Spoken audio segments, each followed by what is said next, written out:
Hai sobat, gimana kabar kalian? Semoga disehatkan selalu dan banyak rezekinya, amin.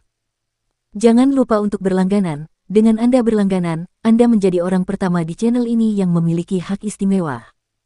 Pada kesempatan kali ini, Sabta Novel akan melanjutkan Sword of Coming episode 53. Untuk melihat video selengkapnya, sahabat bisa kunjungi playlist yang telah Mimin sediakan. Yuk mari, kita berimajinasi bersama dan masuk ke alur ceritanya.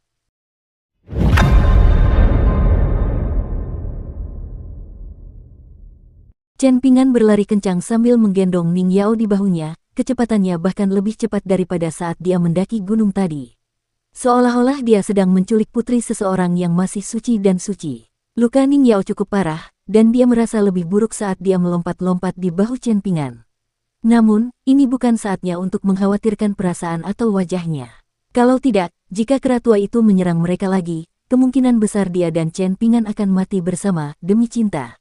Dahi Ning Yao basah oleh keringat saat dia bertanya, bagaimana kau bisa selamat? Kau tidak terkena batu, bagaimana kau tahu bahwa kera tua itu akan mengincarmu dan bukan aku? Setelah menanyakan semua pertanyaan ini, Ning Yao tiba-tiba tersadar dan berkata, lupakan saja ini dulu.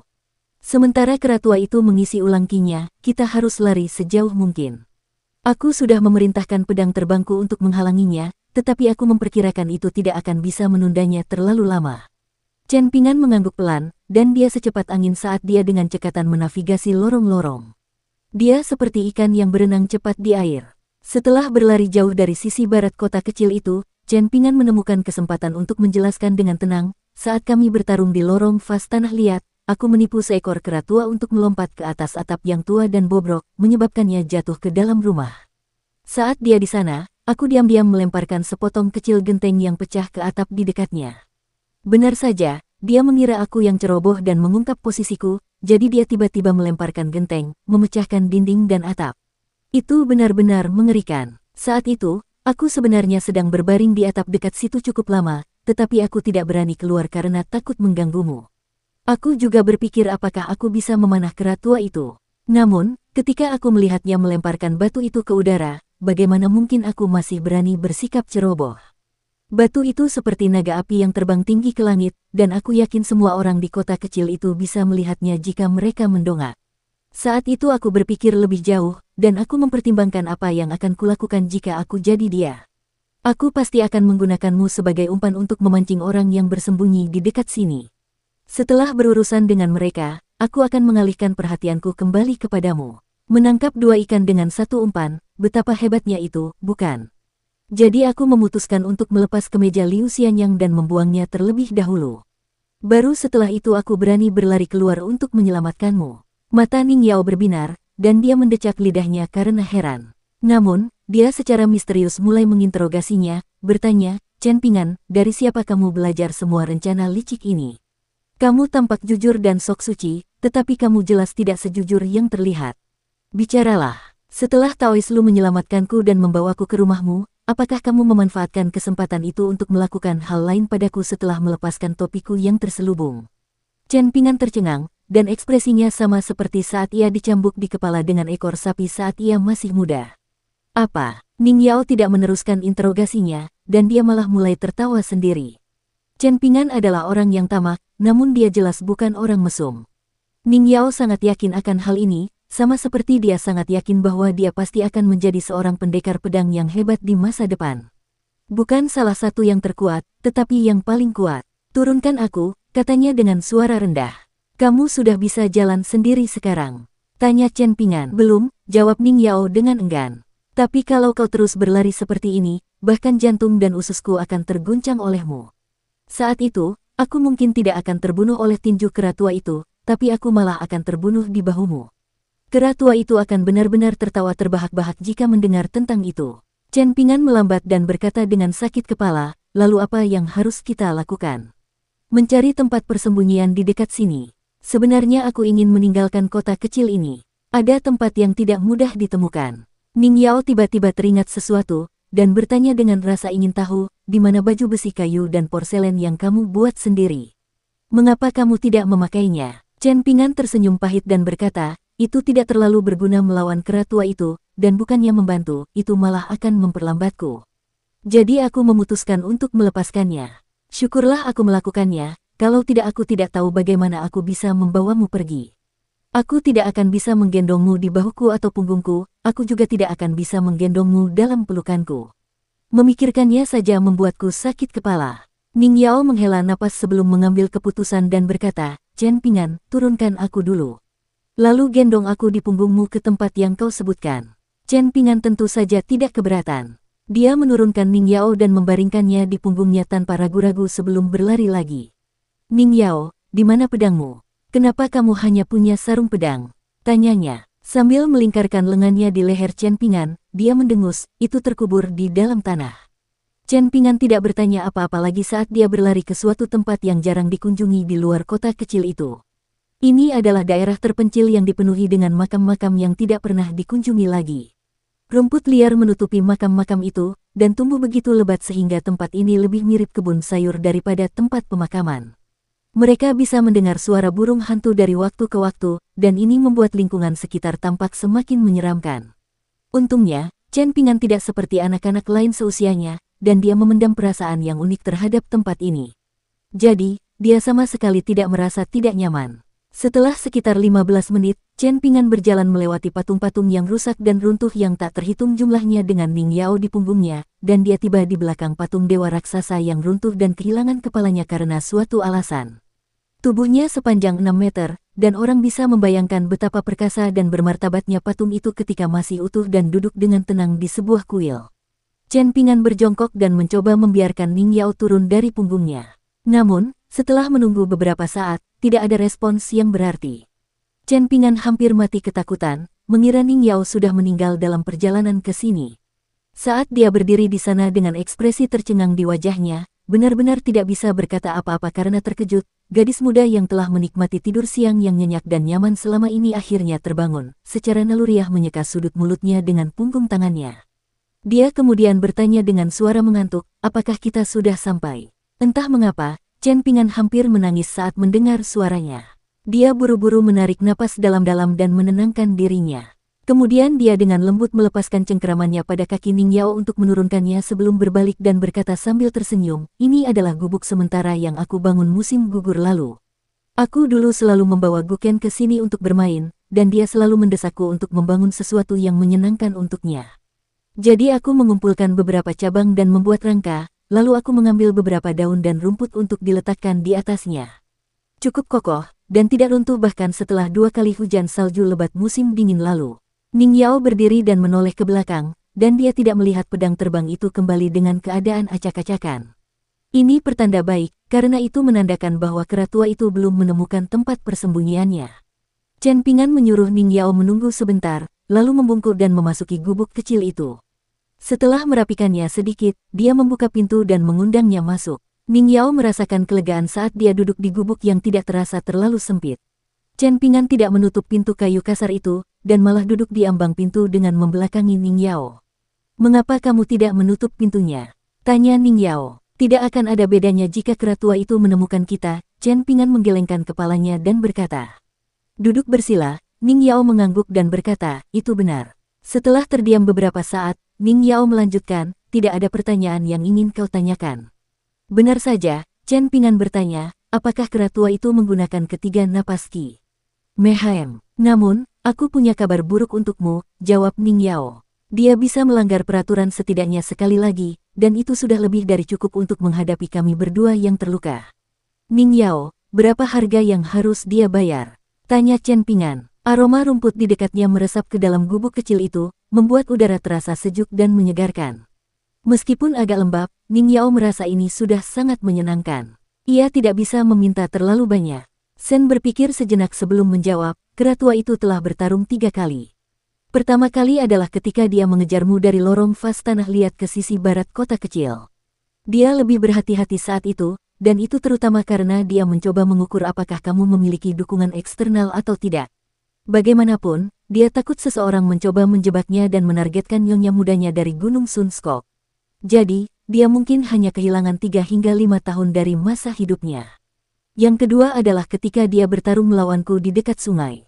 Itu mungkin mengurangi sekitar 20 tahun dari masa hidupnya. Ketiga kalinya dia bertarung dengan kami, dia mungkin kehilangan setidaknya 50 tahun dari masa hidupnya. Kali berikutnya dia bertarung dengan kami, dia mungkin akan kehilangan setidaknya 100 tahun dari masa hidupnya.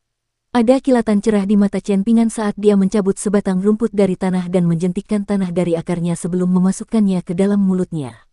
Kalau begitu kita sebut saja 180 tahun. Itu sudah kemenangan besar, katanya sambil tersenyum lebar. Jika aku mengabaikan apa yang Kai Jinjian lakukan padaku dan menganggap bahwa aku dapat hidup hingga 60 tahun seperti kebanyakan orang biasa, itu sudah merupakan keuntungan 2 nyawa tambahan. Bagaimanapun, aku merasa kera tua itu akan menjadi marah ketika dia memikirkan fakta bahwa dia mengorbankan hampir 200 tahun masa hidupnya untuk menghadapiku. Ning Yao mengerutkan kening dan berkata, Chen Ping'an, kamu benar-benar merasa hidupmu tidak berharga. Dibandingkan dengan binatang abadi seperti kera tua yang telah hidup selama ribuan tahun, seorang petani pembuat tembikar dari kota kecil sepertiku tentu saja tidak berharga apa-apa, jawab Chen Ping'an tanpa ragu. Mengakui hal ini bukanlah hal yang memalukan. Ning Yao merasa sangat tertekan setelah mendengar alasan bodoh Chen Ping'an. Chen Ping'an berbalik dan berkata sambil tersenyum, tentu saja, mengakui hal ini adalah satu hal, tetapi itu tidak berarti bahwa aku tidak merasa dirugikan sama sekali. Pikirkan saja. Kita semua sama-sama dilahirkan ke dunia ini, jadi mengapa hidupku tidak berarti apa-apa? Ning Yao baru saja akan menjawab pertanyaannya dan membacakan beberapa kata-kata motivasi dari para sage untuk menunjukkan pengetahuannya. Namun, tanpa diduga, Chen Ping'an dengan cepat menjawab pertanyaannya sendiri. Ia berkata dalam hati, mungkin aku kurang berbuat baik di kehidupan sebelumnya. Tapi aku juga belum sempat berbuat baik di kehidupan ini. Kalau begitu, bukankah aku akan celaka di kehidupan selanjutnya? Apa yang harus kulakukan? Ning Yao mengambil sarung pedang hijau kosong yang berada di kakinya dan menggunakan ujungnya untuk menusuk punggung Chen Ping'an dengan ringan. Chen Ping'an meringis, lalu dia segera berbalik menatapnya dengan ekspresi marah.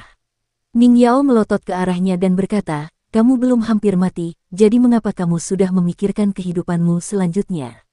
Chen Ping'an buru-buru mengangkat jarinya dan memberi isyarat agar dia diam. Ning Yao langsung terdiam. Chen Ping'an bergerak maju sedikit, berusaha membuat jarak antara dirinya dan sarung pedang Ning Yao. Ning Yao ingin mengatakan sesuatu, tetapi dia tidak tahu apakah dia harus mengatakannya.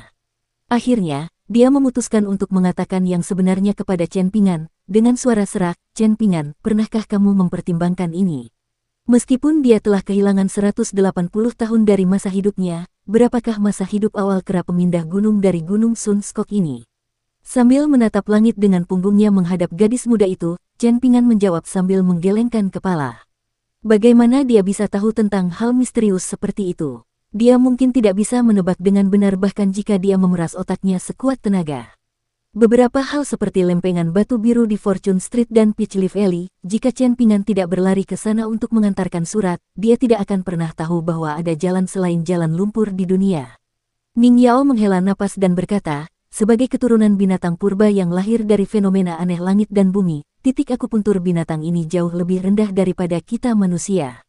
Karena itu, sangat sulit bagi mereka untuk berkultivasi. Namun, hal yang baik tentang ini adalah vitalitas mereka terkikis jauh lebih lambat daripada kita, dan ini memungkinkan mereka untuk menikmati rentang hidup yang sangat panjang. Di batas bawah, mereka dapat menikmati rentang hidup 500 tahun, sementara di batas atas, mereka dapat menikmati rentang hidup 5.000 tahun.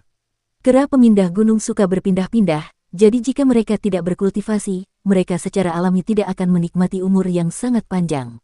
Mereka secara alami tidak akan hidup selama kura-kura dan naga banjir. Namun, kera pemindah gunung dulunya adalah kekuatan dominan di beberapa wilayah di masa lalu, jadi umur mereka masih bisa mencapai hingga 2.000 tahun. Selain itu, kera tua ini jelas telah menguasai beberapa kemampuan mistis, jadi begitu ia maju ke 5 tingkat atas, dikombinasikan dengan fisik tingkat ke-9-nya, ada kemungkinan ia dapat menikmati umur 3.000 tahun atau bahkan 4.000 tahun, apalagi hanya 2.000 tahun. Ning Yao menatap anak laki-laki yang agak kurus di depannya dan berkata, jadi jangan merasa bahwa kamu sudah cukup hidup. Chen Ping'an tidak mengatakan apa-apa.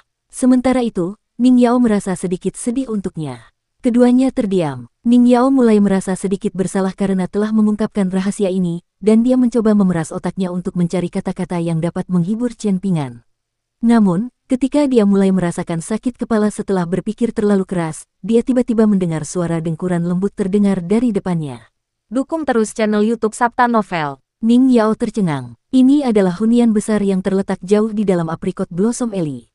Hunian ini bersih dan rapi dari luar hingga ke dalam, dan bahkan jalan setapak di depan gerbang halaman lebih bersih daripada jalan setapak di sekitarnya. Seorang wanita tua yang wajahnya tidak pernah bisa digambarkan sebagai ramah dan baik hati mengangkat lilin di tangannya untuk membuat ruangan sedikit lebih terang. Dia kemudian menatap cucunya dengan ekspresi penuh kasih sayang, berkata untuk yang kesekian kalinya, "Mengapa kamu lari ke atap begitu larut malam lagi?" Seperti kata pepatah, dinginnya musim dingin berlanjut ke musim semi. Namun, kamu tidak pernah mendengarkanku. Kamu masih tumbuh sekarang, jadi apa yang akan kamu lakukan jika cuaca dingin membuatmu sakit parah? Bagaimana nenekmu akan hidup nanti? Anak muda bodoh itu menjawab sambil menyeringai. Wanita tua itu mendesah saat duduk, berkata, "Oh, cucuku tersayang, tahukah kamu? Di pagi hari, bocah nakal yang tidak tahu terima kasih itu tiba-tiba datang mengetuk pintu entah apa alasannya, dengan tas berisi hadiah besar dan kecil di tangannya.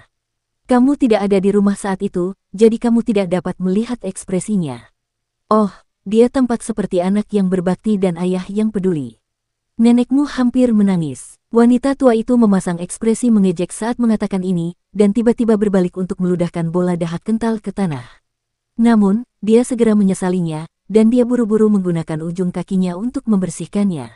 Mendongak dan melihat ekspresi acuh tak acuh cucunya, dia tiba-tiba dipenuhi dengan rasa marah dan jengkel. Meskipun demikian, dia tidak bisa memukulnya, jadi dia hanya bisa mendengus, "Oh, dasar bocah tak berperasaan, kamu bahkan tidak tahu cara merawat nenekmu. Nama aslimu adalah Masuan, tetapi karena kamu ditinggalkan oleh orang tuamu, bukankah hidupmu menjadi pahit dan keras?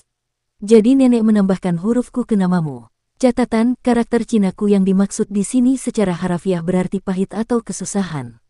Kita lanjut ke alur ceritanya. Jika kamu merasa namamu terlalu sial, kamu dapat mengubahnya kembali di masa mendatang jika kamu mau. Itu bukan hal yang besar, jadi kamu tidak perlu peduli dengan apa yang dipikirkan nenekmu. Nenek hanyalah seorang wanita tua dari kota kecil, dan aku seperti kodok naif di ladang. Dengan kurangnya pengetahuan seperti itu, hampir sepantasnya aku menjalani kehidupan yang sulit seperti ini. Wanita tua itu mulai menyeka air matanya. Makuksuan mengulurkan tangan dan meletakkan tangannya di tangan neneknya yang kering dan kurus. Sedikit emosi akhirnya muncul di mata wanita tua itu saat dia menatap cucunya, dan senyum muncul di wajahnya saat dia mengangkat tangannya untuk menepuk punggung tangan Makuksuan. "Nenekmu adalah orang yang sangat malang. Kakekmu adalah seseorang yang memiliki hati nurani, tetapi dia bukanlah seseorang yang memiliki keterampilan. Jadi, dia bukanlah seseorang yang dapat diandalkan. Sementara itu, anakku adalah seseorang yang memiliki keterampilan, tetapi bukan seseorang yang memiliki hati nurani. Jadi, dia juga bukanlah seseorang yang dapat diandalkan. Pada akhirnya, kamu adalah satu-satunya orang yang masih aku pedulikan. Jika kamu tidak segera membuat kemajuan, nenekmu akan benar-benar menanggung semua kesulitan ini dengan sia-sia. Namun, apa saja kesulitan itu? Jangan menjadi seperti nenekmu di masa depan. Kamu pasti harus tumbuh dewasa dan membuat nama untuk dirimu sendiri di masa depan. Jika seseorang menindasmu, maka balaslah mereka 1000 kali lebih keras. Kamu jelas tidak boleh menjadi orang baik. Dalam hal menjadi orang jahat, tidak apa-apa jika hanya untuk beberapa kali. Jangan berpikir untuk menyakiti orang lain sepanjang waktu. Bagaimanapun juga, seseorang harus berhati-hati menghadapi hukuman dan pembalasan, bukan?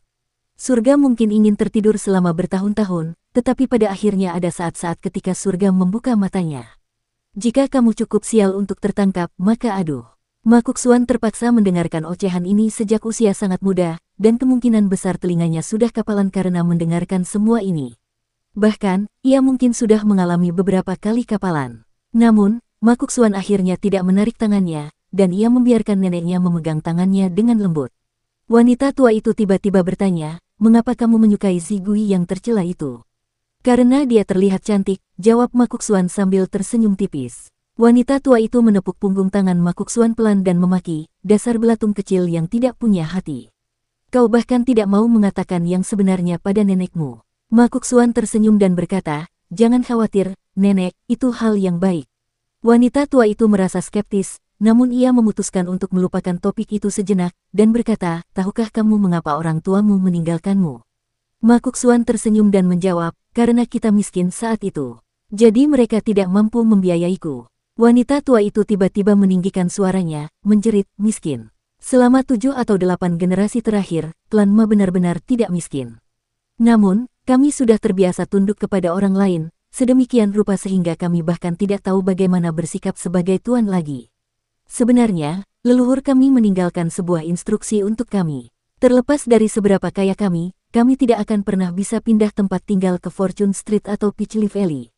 Jika orang tuamu yang malang itu miskin, apakah mereka akan mampu mengenakan emas dan perak setiap hari? Apakah mereka akan mampu menikmati makanan lezat setiap kali makan? Selain tidak berani pindah ke jalan keberuntungan dan gang daun persik tempat 4 marga dan 10 klan berkumpul, kenyamanan apa yang belum mereka nikmati? Wanita tua itu menjadi marah setiap kali dia berbicara tentang putranya dan menantunya. Dia terkekeh dingin dan berkata, ajaran dan petunjuk leluhur itu hanyalah hal-hal yang telah membusuk di lumpur seiring waktu. Setelah bertahun-tahun, apa nilainya? Cucuku tersayang, abaikan saja mereka saat kamu membuat nama untuk dirimu sendiri di masa depan. Nenek telah hidup selama bertahun-tahun, dan aku telah melihat semua jenis orang kaya dan orang miskin. Namun, pada akhirnya, hanya orang bodoh yang tidak berbakat yang memilih untuk menjadi orang jujur. Ma Kongquan tersenyum lebar, dan sulit dikatakan apakah ini karena dia setuju dengan neneknya atau karena dia menganggap kata-kata neneknya menggelikan. Dia selalu seperti ini, dan dia selalu mampu bertahan terhadap kesulitan dan pelecehan dari orang lain. Namun, ketika dia bertekad untuk melakukan sesuatu, dia akan menjadi sangat keras kepala sehingga bahkan neneknya tidak dapat membujuknya untuk tidak melakukannya. Wanita tua itu merenung sejenak sebelum berlari untuk melihat apakah pintu halaman terkunci. Dia kemudian kembali ke dalam dan duduk kembali, berkata dengan suara pelan, Ma Kongquan, jangan berpikir bahwa nenekmu telah bertingkah aneh selama ini. Selain menjadi bidan dan menawarkan air ajaib kepada orang lain, saya juga tanpa malu-malu mengumpulkan sampah dari orang lain. Namun, semua yang dikumpulkan nenekmu adalah harta yang sangat berharga. Ma Kongquan memasang ekspresi lelah saat ini, dan jelas bahwa dia sama sekali tidak tertarik dengan kotak besar pernak-pernik milik neneknya. Namun, perempuan tua itu terus menjelaskan bagaimana dia telah menipu dan menipu orang lain di masa lalu, ekspresinya cerah dan penuh dengan rasa puas diri. Ma Kongquan tiba-tiba bertanya, Nenek, apakah ayah Chen Pingan meninggal di... Ekspresi wanita tua itu berubah drastis, dan dia buru-buru mengulurkan tangan untuk menutup mulut cucunya, sambil berkata dengan ekspresi tegas, beberapa hal bisa dilakukan, tetapi tidak bisa dibicarakan. Anak lelaki itu mengangguk sambil tersenyum, dan tidak bertanya lagi mengenai topik ini. Wanita tua itu juga kehilangan minat untuk membanggakan prestasi masa lalunya, dan tiba-tiba dia tampak sedikit sakit dan lesu saat ini. Seolah-olah ada sesuatu yang membebani pikirannya, dan dia akan melirik keluar jendela ke langit malam dari waktu ke waktu. Ma Kongquan tersenyum dan berkata, Nenek, Anda telah menjadi penyihir di kota kecil kami selama bertahun-tahun, dan tetangga kami di Apricot Blossom Alley semuanya memuji Anda dan mengatakan bahwa Anda dapat mengatasi kesenjangan antara yin dan yang dan membawa hantu kembali ke dunia kehidupan. Wanita tua itu memutar matanya dan berkata, kau benar-benar percaya omong kosong mereka. Nenekmu bahkan takut pada guntur, jadi apakah aku tidak akan takut setengah mati jika aku benar-benar melihat hantu? Jangan takut, Nenek, kata Ma Kongquan sambil tersenyum. Manusia dan hantu berjalan di dua dunia yang berbeda, seperti halnya dewa dan makhluk abadi berjalan di dua alam yang berbeda. Di satu sisi adalah dao besar, dan di sisi lain adalah surga dan bumi. Fajar baru telah tiba. Duduk di dalam gubuk kecil, Ning Yao perlahan membuka matanya. Chen Pingan tidak terlihat dimanapun. Ning Yao buru-buru berdiri dan membungkuk untuk keluar dari gubuk kecil itu.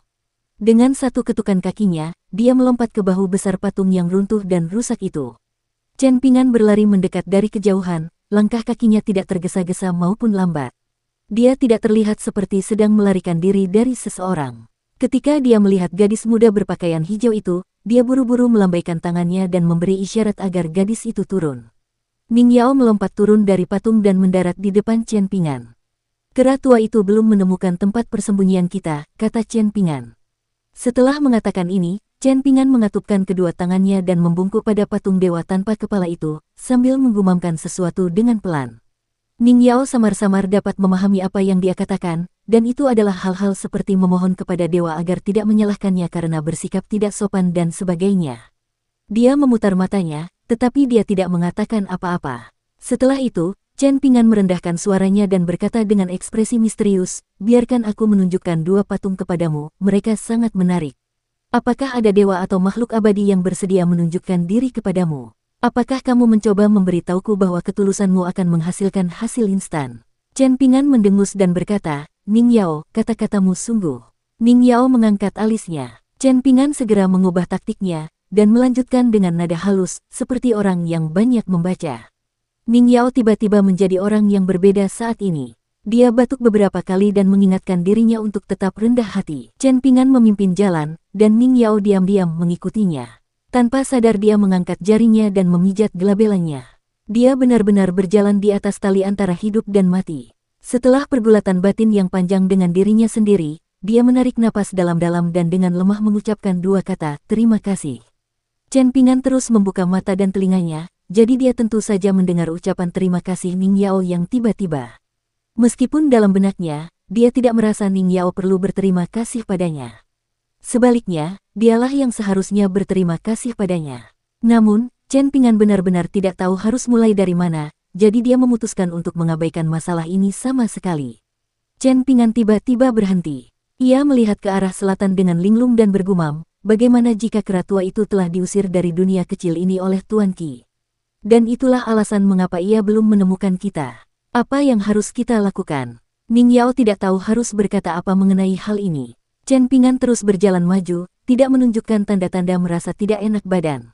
Ning Yao mempercepat langkahnya dan berjalan ke sampingnya, sambil bertanya, Chen Ping'an, kamu baik-baik saja? Chen Ping'an menggelengkan kepalanya dan menjawab, saya baik-baik saja. Saya tahu bahwa beberapa hal memang seperti ini, dan tidak ada yang dapat kita lakukan untuk mengubahnya. Dia tidak pernah bersekolah sebelumnya, jadi wajar saja jika dia tidak tahu kalimat yang benar-benar menggambarkan emosinya saat ini. Setiap orang punya batas kemampuan. Ning Yao tiba-tiba berhenti. Ketika Chen Ping'an berbalik dengan bingung, dia menunjuk tanda merah di dahinya dan berkata, aku tahu kamu penasaran tetapi tidak punya keberanian untuk bertanya. Jadi, biar ku katakan yang sebenarnya. Ini adalah kartu trufku. Apakah kera tua dari Gunung Sun Skok itu kuat? Dia telah menindas kita hingga ke keadaan yang sangat menyedihkan, bukan? Namun, di dalam titik akupuntur di dahiku terdapat hadiah ulang tahun yang diberikan ibuku untuk ulang tahunku yang ke-11. Itu adalah harta karunku, dan begitu aku melepaskannya, kera tua itu tidak hanya akan mati, tetapi... Dia tiba-tiba berhenti sejenak pada saat ini, dan akhirnya memutuskan untuk langsung melewatinya, melanjutkan, aku mengatakan semua ini karena aku ingin memberitahumu sesuatu, dunia ini sangat besar, jadi jangan meremehkan dirimu sendiri, dan jangan berkecil hati. Bukankah kamu sudah berlatih seni bela diri sekarang? Mengapa kamu tidak berlatih ilmu pedang juga? Kau tahu cara mengajarkan teknik pedang? Tanya Chen Ping'an. Ning Yao menjawab dengan penuh keyakinan, bakatku sangat hebat, dan aku juga mulai berlatih teknik pedang sejak usia sangat muda. Jadi, tingkat keterampilanku juga meningkat dengan sangat cepat. Akan tetapi, dalam hal mengajarkan teknik pedang kepada orang lain, aku bahkan tidak tahu harus mulai dari mana.